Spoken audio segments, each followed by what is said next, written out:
দ্বীপে আছি যেখানে শুধু সাপেদের রাজত্ব, কিন্তু আমি এর থেকেও ভয়ঙ্কর জায়গায় যাব, যেমন বরফে ঢাকা একটা খাড়া পাহাড়ে উঠবো। আমি পড়ে যাবো, আমাকে নামাও নামাও। এমন একটা রাস্তায় গাড়ি চালাবো যেখানে প্রচুর মানুষ মারা গেছে। আমরা মৃত্যু থেকে আর 7 ইঞ্চি দূরে আছি। ভয়ঙ্কর শার্কদের সাথে কেজ ছাড়াই সুইমিং করব এবং আরো অনেক কিছু। আর শুরু করব এই কেজ থেকে, একটা আফ্রিকান সাফারির মাঝখানে যেখানে অনেক সিংহ, চিতা, হিপো এবং আরো অনেক প্রজাতি যেগুলো আমাদেরকে মেরে দিতে পারে। আমরা এটা কেন করছি? কারণ আমরা পৃথিবীর সব থেকে ভয়ানক 5টা জায়গায় যাব। আমি একটা সিংহ দেখতে পেয়েছি।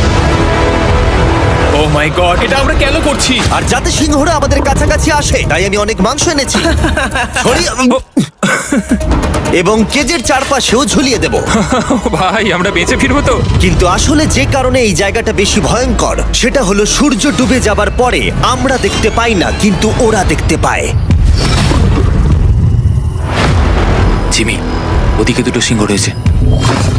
এই শব্দটা তো কণ্ঠারের মতো লাগছে। না, এটা বিশাল ভাই। সবকিছু রাতে বেরোয় কেন?